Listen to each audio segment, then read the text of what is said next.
ओम शांति।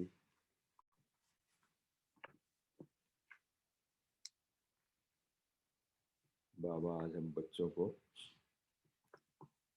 हमारे बर्थडे की गिफ्ट दे रहे हैं और हमारा ऐसा बर्थडे है जिसमें बाप का बर्थडे भी समाया हुआ है।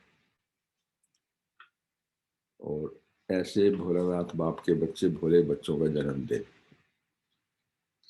विश्व में और कहीं नहीं देखा होगा ना सुना होगा कि बाप का भी जन्मदिन तो बच्चों का भी जन्मदिन। बाबा कहता है कि दिन तो आपका डेट तो एक हो सकती है पर दिन एक नहीं हो सकता। तारीख एक हो सकती है बाप और बच्चे की, लेकिन ये एक ऐसा जन्मदिन है जब बाप भी अवतरित हुए और बच्चे भी अवतरित हुए उस दिन पे। तो ऐसा जन्मदिन मनाने के लिए बाबा आज हमारे समक्ष आए हैं, तो जिसके लिए हम 11 मार्च को जो सेलिब्रेशन है, Shiv Jayanti celebration all over India and all over world भी कह सकते हो, कि ऐसा जन्मदिन मनाने के लिए त्रिमूर्ति शिव जयंती, उसकी आपको बहुत बहुत मुबारक हो, बधाई हो। आपके बर्थडे की बधाई और बाप के जन्मदिन की भी बधाई हो। आपको सभी को बधाई। आप नहीं बधाई करोगे बाप को? सभी बधाई करो ना। तो बाबा यही कहते हैं कि जितना जितना हम भोले बाप के भोले बच्चे बनते हैं, भोले बच्चों की डेफिनेशन बाबा कहता है जो सदा सरल स्वभाव वाले, शुभ भावना वाले और जो स्वच्छता संपन्न है और जिनके मन बुद्धि और कर्म दोनों में सच्चाई और सफाई है, ये है भोले बच्चे। तो ये क्वालिफिकेशन हम अपने आप देखें कि हमारे अंदर ये सब है। भोलानाथ के भोले बच्चे क्या सरल स्वभाव, शुभ भाव, स्वच्छता संपन्न और मन और बुद्धि में सच्चाई और सफाई।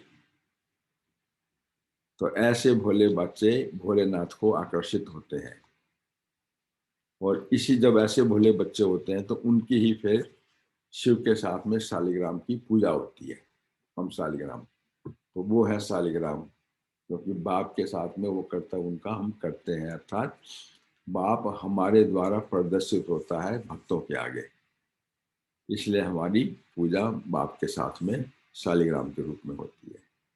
तो बाबा एक बहुत सुंदर बात इसमें क्लियर कर रहा है कि वैसे तो हमें सत्यु के लिए 9 लाख 9 लाख जो है बच्चे चाहिए, परंतु बाबा कहता है देवी देवता जो है 9 लाख नहीं होते हैं, देवी देवता तो कुछ हजार ही होते हैं। इसलिए आपने सुना होगा कि जो माला बनती है वो 16,108 की ही बनती है बस।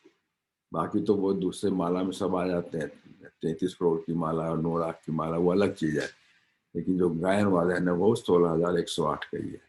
तो ये बाबा बहुत स्पष्ट कर रहा है, लेकिन बाबा ने ये इसमें क्लियर नहीं कर रहे हैं कि 16,108 क्यों, बाकी क्यों नहीं है। तो बाबा ने कहा फिर बताऊंगा मैं आपको, तो उसमें अपना दिमाग ना चलाओ, भाई इतना ही है। तो आज हम सुनेंगे बाबा के महावाक्य, वो 28 फरवरी 1984 के हैं। तो आज त्रिमूर्ति शिव जयंती के उपलक्ष्य में जो झंडारोहण हुआ वहां पे ओम शांति भवन, जिन्होंने देखा ऊपर मधुबन के अंदर, उसके स्टेज पर खड़े होकर के स्वयं मीठे बाबुल ने, बाबा ने मीठा बाबुल शिव बाबा झंडा लहराया तथा सभी बच्चों के प्रति मधुर संदेश में कहा कि बाप कहते हैं बच्चों का झंडा महान है, शिव का झंडा ऊंच महान कहते हैं ना। तो बाबा कहता है बच्चों का झंडा सदा महान है, बच्चे नहीं होते तो बाप भी क्या करते। आप कहते हैं बाप का झंडा सदा महान और बाप कहते हैं बच्चों का झंडा सदा महान। सदा सभी बच्चों के मस्तक पर कौन सा झंडा? विजय का झंडा लहरा रहा है सबके नैनों से, और सबके मस्तक में विजय का झंडा लहराया हुआ है। संगम युग जो है हमारा क्या है? सारा संगम युग ही हमारा जो है ब्राह्मणों का जन्म दिवस है, शिव अवतरण है ये भी तो संगम है। तो बाबा कहता है बाप दादा देख रहे हैं कि ये एक झंडा नहीं लहराया, लेकिन सबके मस्तक में साथ साथ विजय का झंडा अविनाशी लहराया हुआ है। विजय का तिलक लगा हुआ है ना झंडे का, सबका है ना अपने आप। देखो कितने खुशी, बाबा बाबा ने कितना वरदान दे दिया। तो आज बाबा कहते हैं कि इसकी बर्थडे की मुबारक देखो कितनी सुंदर हम बच्चों को दे रहा है बाबा। बाप और बच्चों के वंडरफुल बर्थडे की मुबारक, सब एक्सेप्ट करना और रेसिप्रोकेट भी करना उसको फिर बाबा को।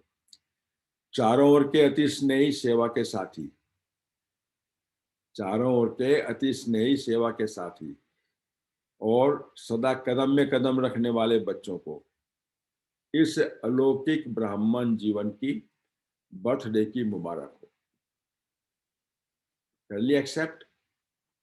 एक्सेप्ट कर ली सभी ने? तो सदा सभी बच्चों को बाप दादा याद, प्यार और मुबारक की रिटर्न में स्नेह भरी बाहों की माला करके दिखाओ जरा कैसे बाबा कर रहा है। बाहों तोड़ करो, अपने बच्चों को दो, दोनों हाथ से करो, दोनों हाथ से। हाँ, बेहद का हाथ। तो सब इसमें आ गए ना, बाबा ऐसे ही स्नेह भरी बाहों की माला पहनाते हुए मुबारक दे रहे हैं, मुबारक दे रहे हैं। तो सभी बच्चों को ये अलौकिक बर्थडे विश्व की हर आत्मा यादगार रूप में मनाती हैं और आती हैं। और क्योंकि बाप के साथ बच्चों ने भी ब्राह्मण जीवन में, बाप के साथ बच्चों ने भी ब्राह्मण जीवन में सर्व आत्माओं को बहुत बहुत बहुत, कितनी बहुत कर, इन्फिनिट सुख, शांति और खुशी और शक्ति का सहयोग दिया है। तो इसलिए हम शालिग्राम है। तो फिर सुनो इस लाइन को, बहुत इंपॉर्टेंट है।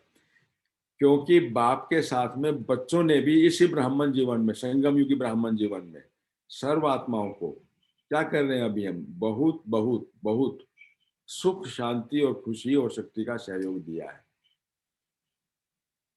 इसलिए हम भोलेनाथ के साथ में भोले बच्चे शालिग्राम के रूप में पूजे जाते हैं। इस सहयोग के कारण सब दिल से शिव और शालिग्राम दोनों का बर्थडे, शिव जयंती मनाते हैं। वो शिव मंदिर में जब जाएंगे 11 तारीख में, देखना दिन के अंदर जो भी आप देखा भी होगा, बाबा तो कहते हैं आप अव्यक्त वतन से देखना कैसे आपका सेलिब्रेशन होता है। तो उसको जब देखेंगे मत में कि हर एक के आगे जैसे शिव की जय पूजा करते हैं, ऐसे शालिग्रामों को भी वो पूजा करते चले जाते हैं। और तो ऐसे शालिग्राम बच्चों को शिव बाप और ब्रह्मा बाप दोनों की सदा पदम बुना बधाइयां हो, बधाइयां हो, सदा बधाई हो। और बाप को भी बधाई हो, सदा वृद्धि हो और सदा विधि पूर्वक सिद्धि को प्राप्त हो। अच्छा, सभी को गुड मॉर्निंग। तो ये बाबा ने वो फ्लैग होइस्टिंग करते हुए बधाइयां दी। अब है बाबा के अव्यक्त महावाक्य। बहुत सुंदर बाबा ने इसका विश्लेषण किया है कि हम क्यों शिव जयंती का क्या क्या करते हैं, उसमें भक्त लोग क्या करते हैं और हम ज्ञानी तो आत्माएं क्या करते हैं, उसका एक आध्यात्मिक रहस्य समझा रहा बाबा। आज भोलानाथ बाप अपने भोले भाले बच्चों से बच्चों का सो बाप का सो बच्चों का अवतरण, बच्चों का सो बाप का सो बच्चों का अवतरण दिवस और अलौकिक रूहानी जयंती मनाने आए हैं। भोलानाथ बाप को सबसे प्रिय भोले बच्चे हैं, सबसे प्रिय भोले अर्थात जो सदा, फिर रिपीट हो रहा है, सदा सरल स्वभाव, शुभ भाव और स्वस्थता संपन्न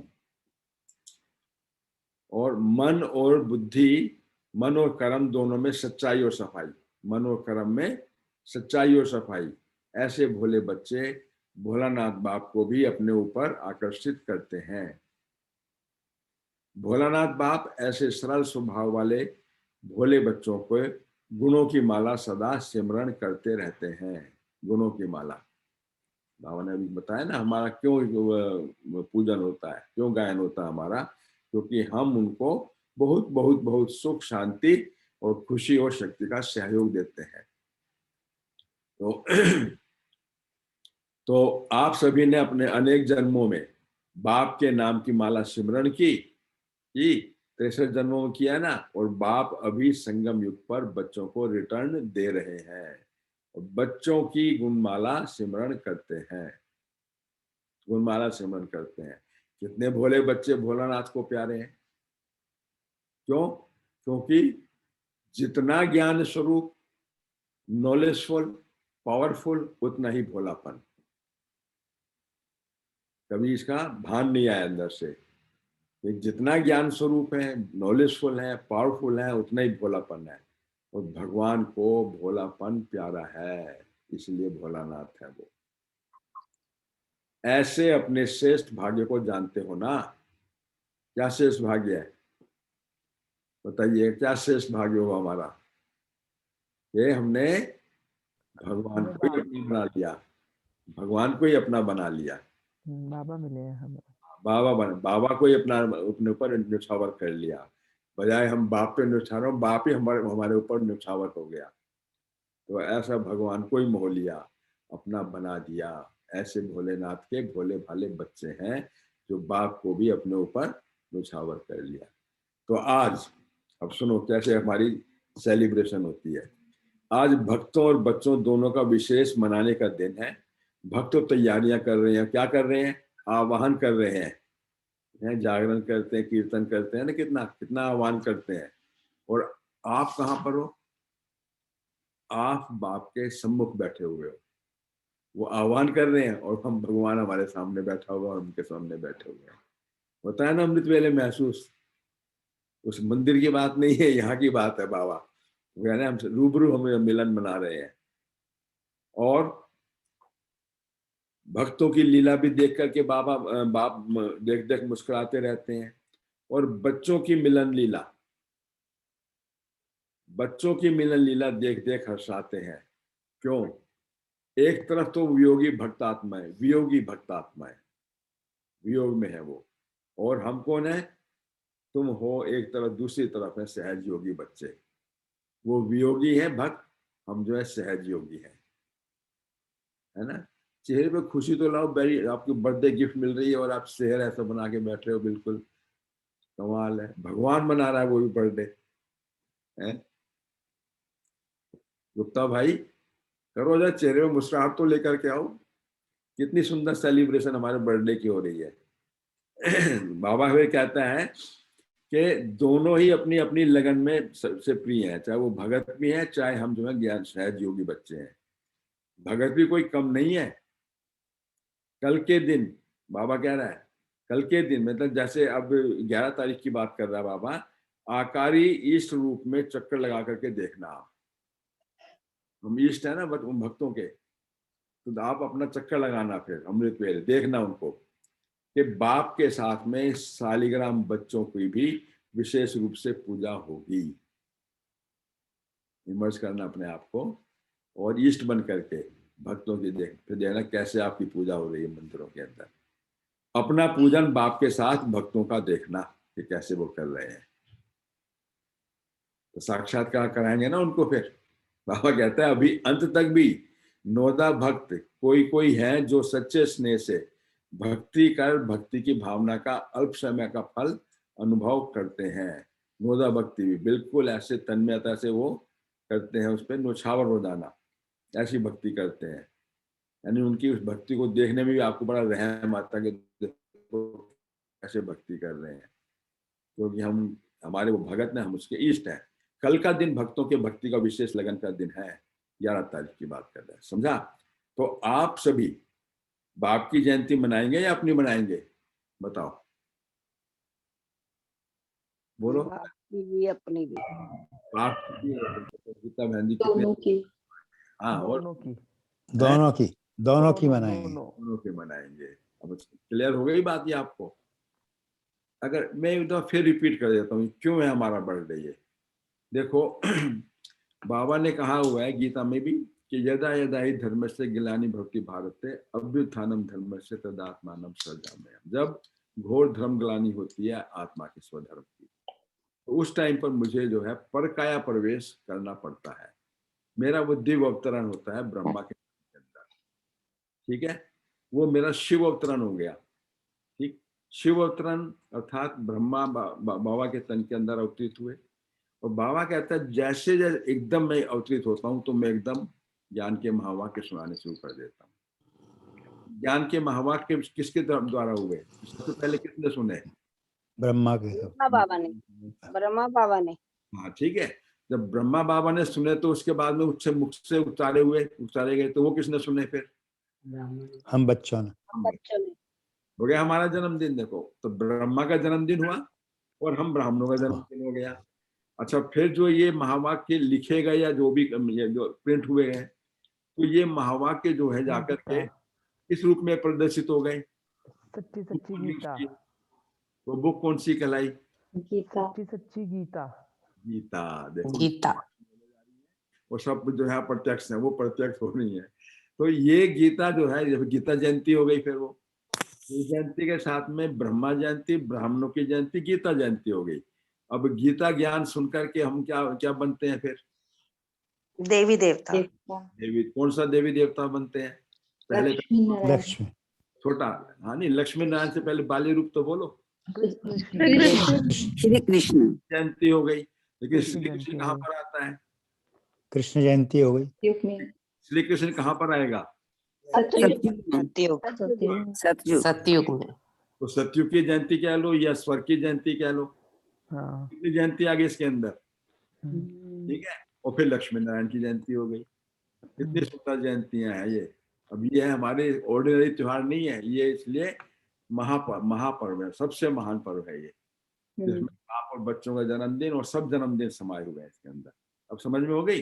अब इस रूप में समझ सुन दो मुरली को। अब ये तो आप सभी बाप की जयंती मनाओगे या अपनी मनाओगे? सबकी। तो सारे कल्प में बाप और बच्चों का एक ही बर्थडे हो, ये हो सकता है क्या? पूछ रहा है बाबा। दुनियावी कभी भी नहीं हो सकता। हर दिन वही हो, वर्ष वो नहीं हो सकता, ठीक है। बाप और बच्चे का अंतर तो होगा ना, लेकिन ये अलौकिक जयंती बाप और बच्चों के साथ साथ है। तो आप कहेंगे हम बाप का बर्थडे मनाते हैं, और बाप कहते हैं मैं बच्चों का बर्थडे मनाता हूँ। तो वंडरफुल बर्थडे हो गया ना फिर ये। अपना भी मनाते हो, बाप का भी मनाते हो। इससे ही सोचो कि भोलानाथ बाप का बच्चों के साथ में कितना स्नेह है, कितना स्नेह है। जो जन्मदिन भी एक ही हो, तो इतना मोह लिया है ना आपने भोलानाथ। कितनी बढ़िया बढ़िया बात सुना रहा है बाबा। तो बाबा कहता है तो भगत लोग तो अपनी भक्ति की मस्ती में मस्त हो जाते हैं, और आप क्या कहते हो? पा लिया पा लिया पा लिया है। 63 जन्मों के बाद में पा लिया ना, तो ये है। तो इसी खुशी के साथ में मनाते हो, गाते हो, नाचते हो आप। तो यादगार जो बनाया है ना, उसमें भी बहुत रहस्य समाया हुआ है फिर। अब ये यादगार जो मंदिरों की यादगार से बाबा कहता है, तो आप जब जाएंगे मंदिर, आप सभी ने देखेंगे शिव मंदिर क्या होता है उसके अंदर। थोड़ा कोई चित्रण सुनाओ जो जिसको अच्छी तरह से मालूम हो, फिर आप एक एक बात का बात क्लियर करेगा बाबा। शिव मंदिर में जो जाते हैं तो कोई याद है तो बताइए, वरना फिर मैं सुनाता हूँ। शिवलिंग। हाँ, शिवलिंग है, बोलो। ठीक है, शिवलिंग पे जल चढ़ाते हैं, जल चढ़ दूध चढ़ाते हैं, बेलपत्र चलाते हैं, बेलपत्र, धतूरा, बेलपत्र। आग के फूल। एकदम मंदिर की व्याख्या करो, भक्तों की व्याख्या नहीं। मंदिर में क्या क्या होता है वो? नंदी। शिव की जो शिवलिंग के ऊपर और क्या होता है? सिर के दूध चढ़ाते हैं, कलश। बेलपत्र चढ़ाते हैं। कलश रहता है जहाँ से पानी कलश टप होता टप। है, कलश होता है। तो कलश के अंदर जल भरा होता है, उसके एक एक बूंद टपकता रहता है। टपकता रहता है, ठीक है, ठीक है। और उसके ऊपर में घंटी होती है, बजाती भी तो है। जल चढ़ाने के बाद में घंटी होती है। उसके बाद में जो आप सुना रहे हो ना, बेलपत्र, बेर इत्यादि, वो बात की बात। धतूरा। उसके बाद में आप देखिएगा, उसी में जो उसके अंदर जो अहाता होता है, उस अहाते के अंदर छोटे छोटे जो है शिवलिंग, शालिग्राम भी रखे होते हैं ना। एक गणेश की प्रतिमा भी रखी होती है वहां पर, है। पूरा परिवार, यानी शिव परिवार होता है ना वो। अब शिव परिवार भी हो गया, और ऊपर से जो है शिवलिंग के ऊपर जो है वो टप टप करता हुआ कलश भी हो गया, और ऊपर घंटी हो गई। अब सुनो चित्रान। अब फिर होती है बाधा के पूजा में चित्र में दो विशेषताएं होती हैं। अब नोट करते जाना। ये जो दुनियावी पूजा करते हैं उसके हिसाब से हम बाबा आध्यात्मिक रहस्य बता रहे हैं। दो विशेषताएं हैं पूजा में। एक तो बिंदु है कि बिंदु की विशेषता है, और दूसरी है बूंद बूंद की विशेषता। बूंद बूंद जो टपक रहा है उसमें उसकी विशेषता बताएगा बाबा, और एक है बिंदु की विशेषता। तो पूजा की विधि में बूंद बूंद का महत्व बहुत है, और इस समय आप बच्चे बिंदु के रहस्य में स्थित होते हो। जब पूजा करते हैं तो बिंदु के रूप में शायद स्थित होते हैं ना, यानी पूजा का अभी तो हम जो है ज्ञानित आत्माएं हैं, तो हमारी पूजा उस तरह की नहीं है। तो क्या होता है बिंदु का विशेष सारे ज्ञान का सार एक बिंदु में समाया हुआ है। सारे ज्ञान का सार एक बिंदु में समाया हुआ है। क्या कि बाप भी बिंदु और आप आत्माएं भी बिंदु, और ड्रामा का ज्ञान धारण करने के लिए जो हुआ है, जो हुआ वो बिंदु, जो हो रहा है वो बिंदु, और जो होने वाला है वो भी बिंदु। Full stop. तो बिंदु लगा दिया, तो बिंदु स्थिति में जाकर के फिर हम याद कर रहे हैं उस बाबा को। फिर परमात्मा, आत्मा और ये प्रकृति का खेल अर्थात ड्रामा, तीनों का ज्ञान प्रैक्टिकल लाइफ में बिंदु का अनुभव करते हैं। तो इसलिए भक्ति में भी प्रतिमा के बीच बिंदु का महत्व है। बिंदी लगाई है ना,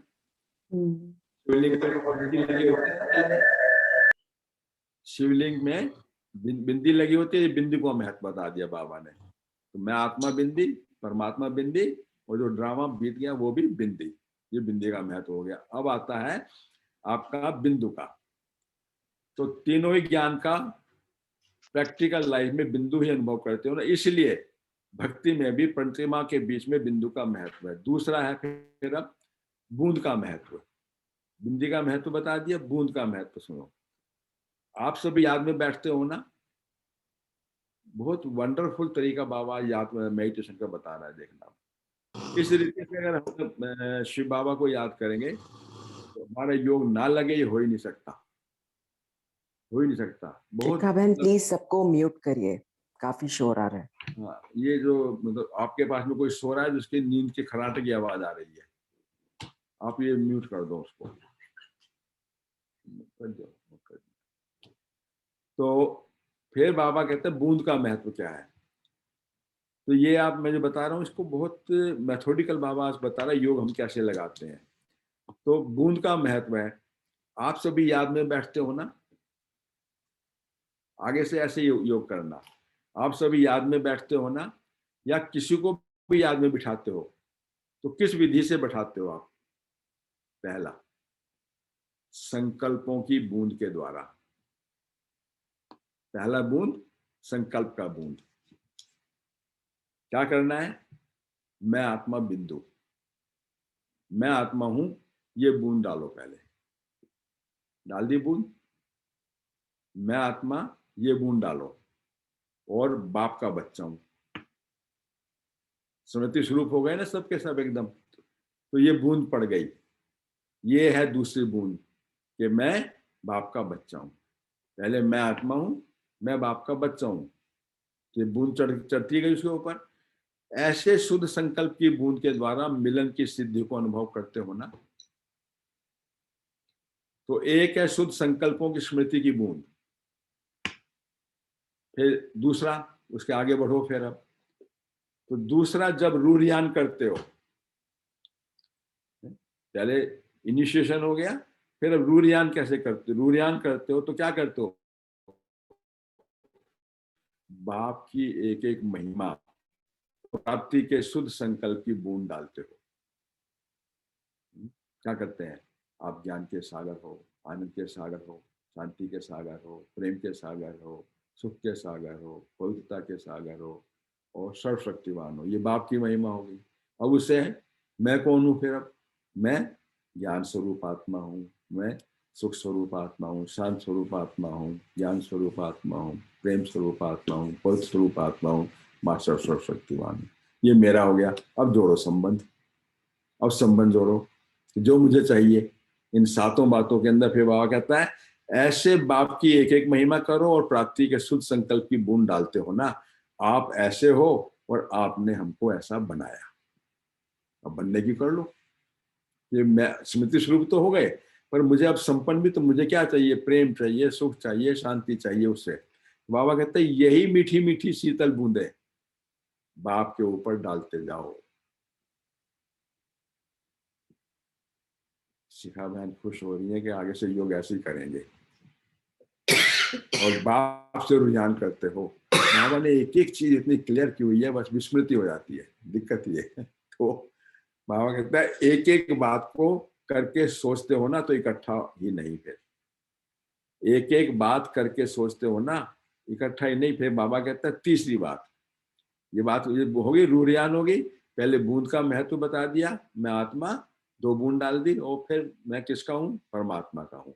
फिर रूरियान, फिर बाबा कहता है तीसरी बात, सभी बच्चे अपने तन मन धन से सहयोग की बूंद डालते हैं। फिर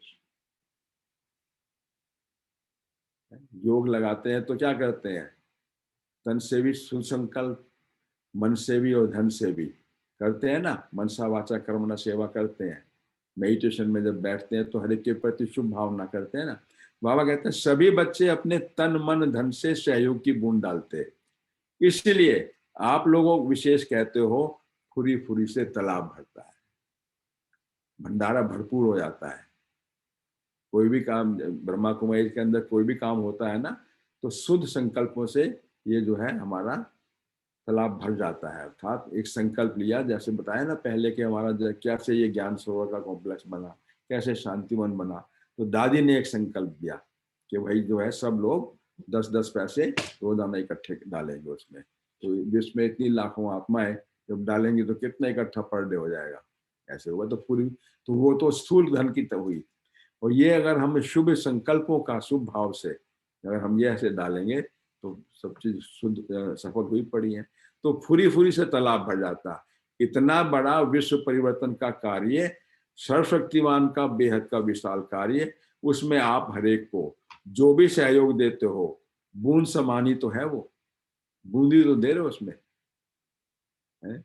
इतने विशाल के अंदर हमने अगर कुछ दे दिया तो कितना बूंदी के समानी तो गई उसके अंदर। तो लेकिन सभी की बूंद बूंद के सहयोग से सहयोग का विशाल सागर बन जाता है, सहयोग का विशाल सागर बन जाता है। इसलिए पूजा की विधि में भी बूंद का महत्व दिखाया है। जो टप टप टप टप वहां से हो रहा है ना, वहां पे वो ये है। तो फिर बाबा कहता है दूसरा, ये तो आपने की पूजा। तो अब पूजा के बाद में देखिएगा फिर होती है व्रत। व्रत करते हैं ना शिवरात्रि को, उसमें तो विशेष व्रत की विधि दिखाते हैं। व्रत लेते हो ना, फिर आप, व्रत का मतलब संकल्प, संकल्प के अंदर दृढ़ता। तो आप सभी बाप के सहयोगी बनने में व्यर्थ संकल्प के भोजन का व्रत लेते हो ना, मन को जो है व्यर्थ संकल्प से मुक्ति कर देते हैं। समर्थ शुद्ध शक्तिशाली सोच का भोजन कराएंगे।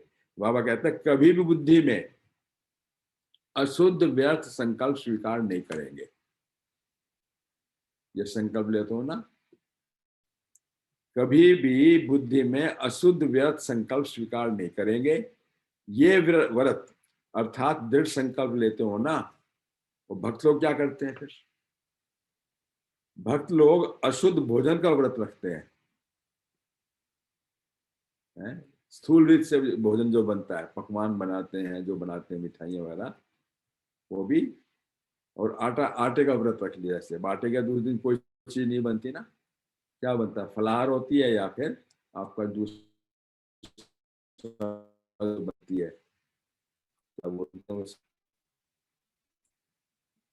जो वो फूलों का जो आटा होता है, कुट्टू का आटा।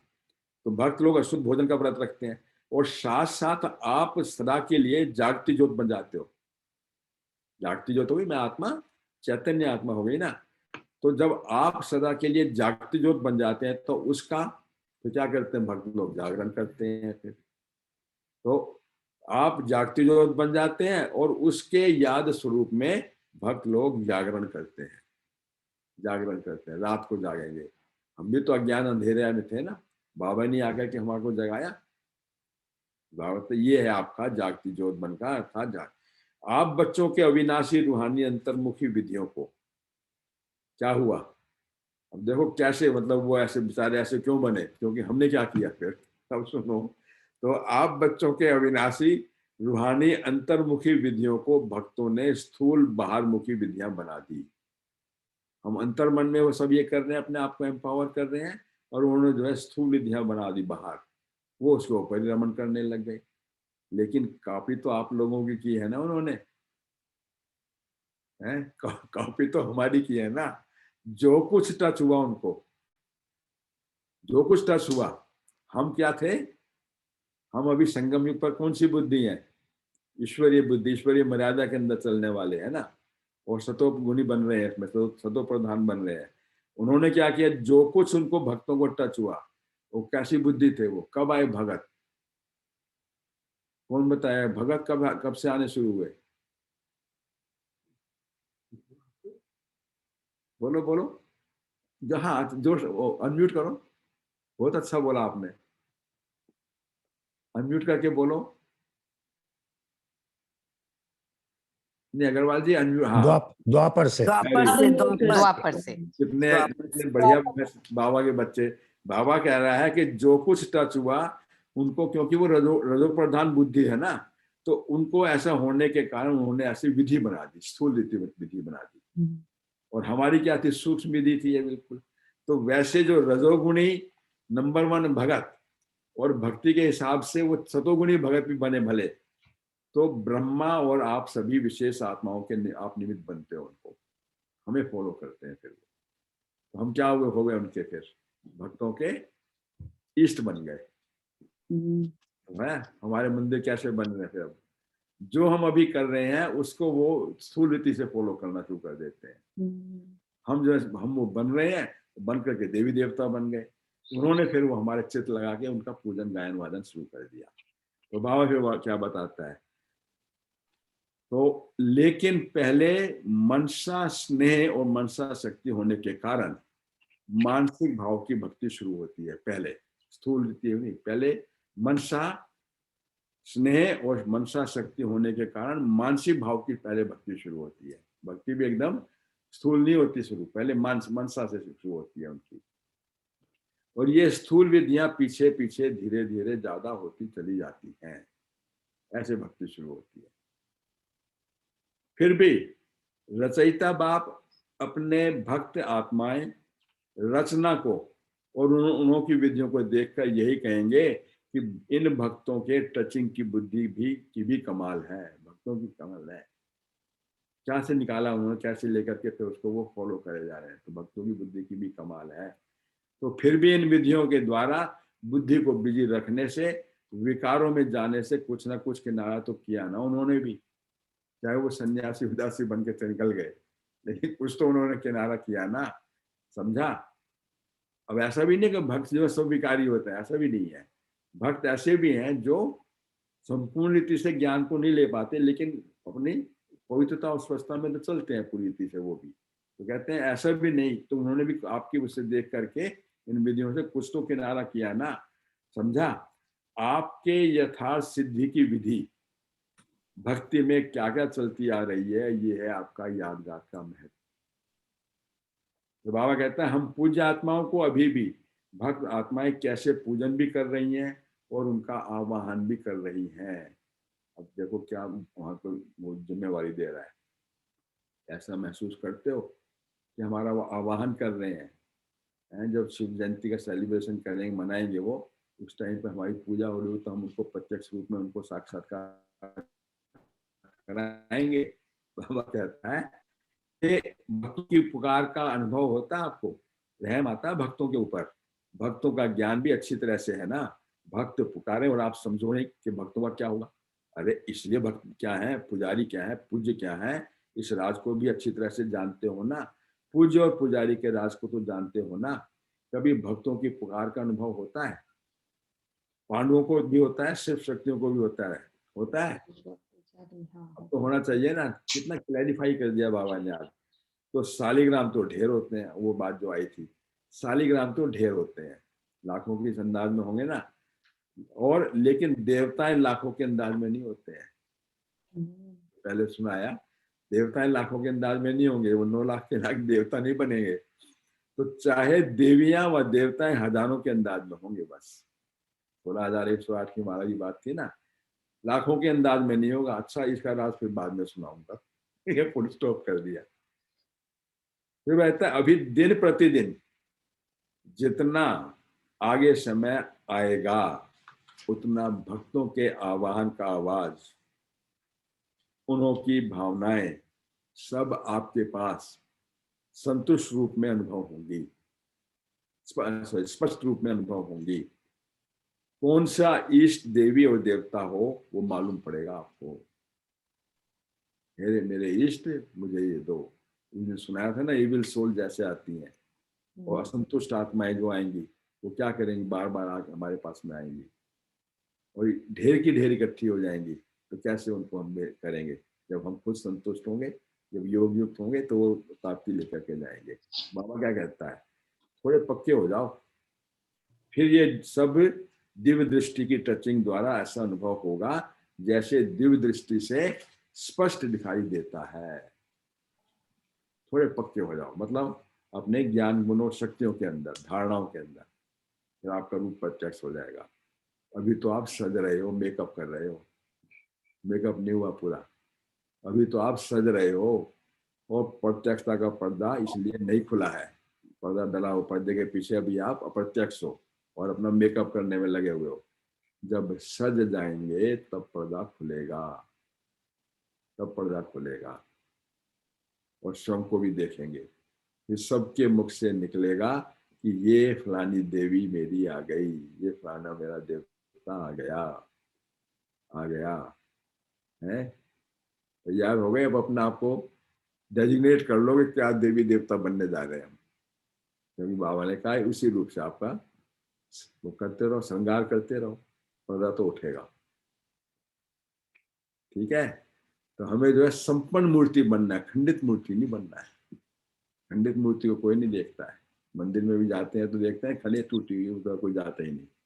तो बाबा कहता है इसलिए हमें संपन्न और स्पष्ट बिल्कुल भक्तों का इष्ट बनकर के श्रृंगार होकर के तैयार होना, पर्दा उठने वाला है। अच्छा, अब बाबा याद प्यार दे रहा, फिर जितना पढ़ाई पढ़ा दी, पहले तो झंडारोहण करा दिया, फिर अब देखो, सदा भोलेनाथ बाप के सरल चित, सहज स्वभाव वाले सहज योगी, भोले बच्चे, सदा बिंदी और बूंद के रहस्य को जीवन में धारण करने वाले, धारणा स्वरूप आत्माएं, सदा मन वाणी कर्म में दृढ़ संकल्प का व्रत लेने वाली ज्ञानित आत्माएं, सदा अपने पूज्य स्वरूप में स्थित रहने वाली पूज्य आत्माओं को भोलानाथ वरदाता विधाता बाप का याद प्यार और नमस्ते। भोलानाथ बाप को हमारी भी याद प्यार और नमस्ते। नमस्ते। बर्थडे की मुबारक हो, मुबारक भाव। बाप को भी मुबारक और हम सबको भी मुबारक। मुबारक है, मुबारक का हाथ तो ले लो अपने ऊपर, है और सबको भी दे दो। कैसे दोगे सबको? आओ ऐसे करके आ जाओ। मुबारक। वाह वाह, क्या सेलिब्रेशन है, देखो कितना आनंद है ना। बहुत। ओम शांति। ओम शांति। डॉक्टर साहब भी ओम आपको शांति। मुबारक दे रही है कि मेरे बर्थडे की मुबारक और आपको आपके बर्थडे की मुबारक। आपको भी ओम शांति। सभी ब्रह्म कुमारों को मुबारक। मुबारक हो, नहीं भगवान देवी देवताओं को। ओम शांति। Good morning. ओम शांति। आज आपने देखा है हम जी। लोग जो भी त्योहार में, जो भी हम त्योहार या कर्म कांड कर रहे थे, वो सब इस समय के यादगार हैं।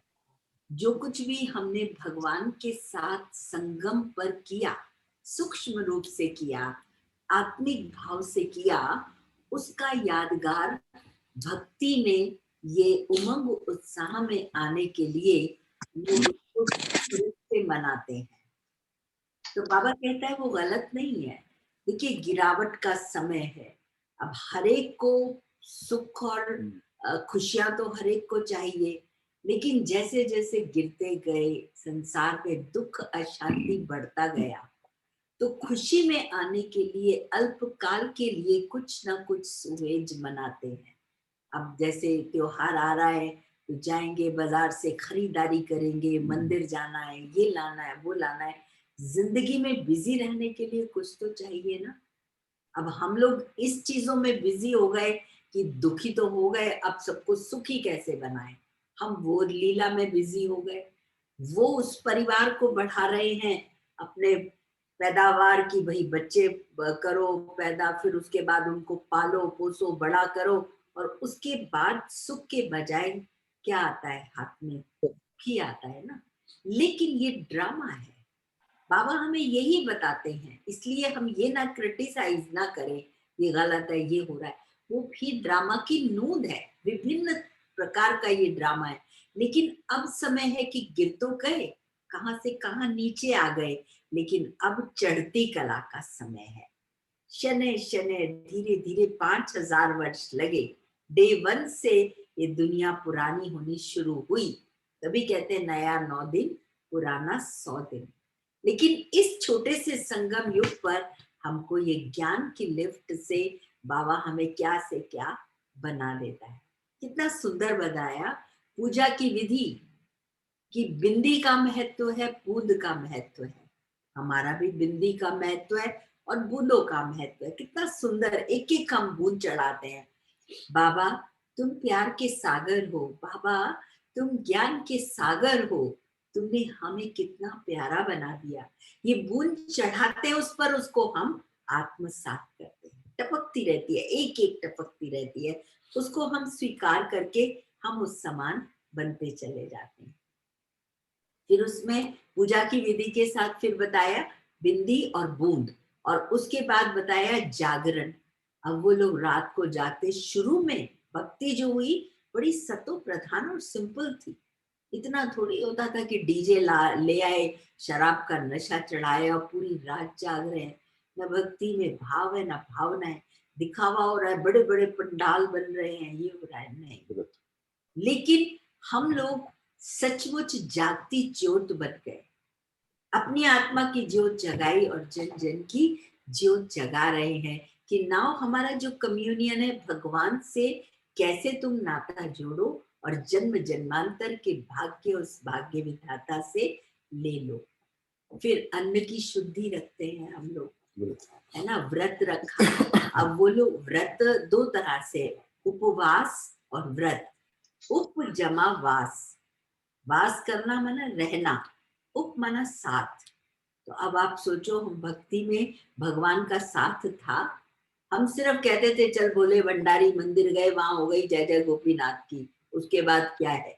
लेकिन यहाँ हमारा उपवास है, हम सदा मन मना भव होकर उसको साथी भी, कंपेनियन भी बनाते हैं और हम उसकी कंपनी में भी रहते हैं। तो कितना सुंदर है। और हम लोग ये व्रत लेते हैं कि बाबा अब हम अशुद्ध और व्यर्थ संकल्पों का भोजन नहीं लेंगे। सारा टाइम यही चरनी चलती रहती है, तेरी मेरी इसकी उसकी कथा भागवत यही चलती थी। तो बाबा ने हर चीज को स्पष्ट किया। कहते ब्रह्मा कुमारियां क्या करती हैं, जन जन की सेवा करना, उनको उनके दुखों से निकालकर सुख शांति संपत्ति का रास्ता दिखाना, भक्तों की पुकार, दुखियों की दुख और अशांति की पुकार, असंतुष्टता की आवाज।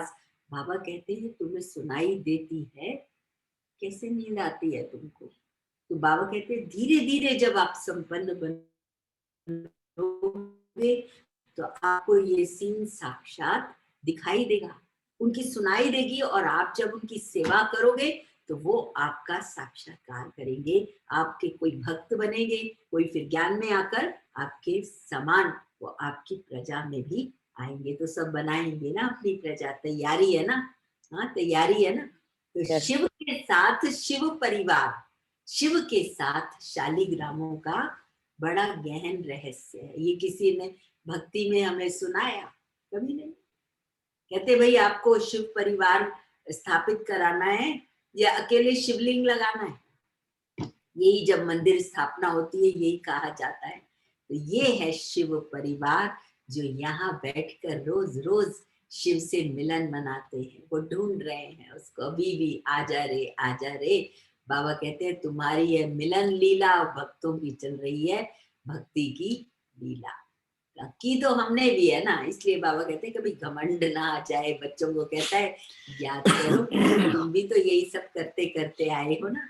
इसलिए अब दूसरों को इससे प्यार से निकालो, ये मत कहो छोड़ दो इसको, नो नो, हमारे कर्तव्यों से वो इस तरफ आकर्षित अपने आप हो जाए, है ना।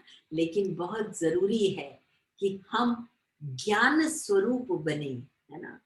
रोजाना हम जो नॉलेज ले रहे हैं और शक्ति स्वरूप बने, शक्ति आएगी याद से, बाबा को याद करेंगे फिर हमारी एसेंस है, एसेंसफुल बनेंगे, फिर वो हमारी खुशबू फैलती, सेवा ऑटोमेटिकली हो जाती है। कहाँ से खुशबू आ रही है, चलो भाई वहीं चलो तो फिर कौन से देवी है, कौन से देवता है, ऐसे ही बन जाएंगे, है ना। तो सुखदेव हम बच्चे हैं, सुखदेव जी ने कथा ये किया, सुखदेव वो विकृत नाम रख दिए, उसको एक साकार रूप दे दिया है। ये कहानी लीला सारी हमारी है। अब थोड़े दिन में बाबा की होली पे चालू हो जाएगी, तब वो होली सिद्ध करेगा। तो ये है ब्यूटी ऑफ दिस एजुकेशन। ओम शांति, ओम ऑल द शांति। बेस्ट। ओम शांति। ओम शांति, शुक्रिया बाबा।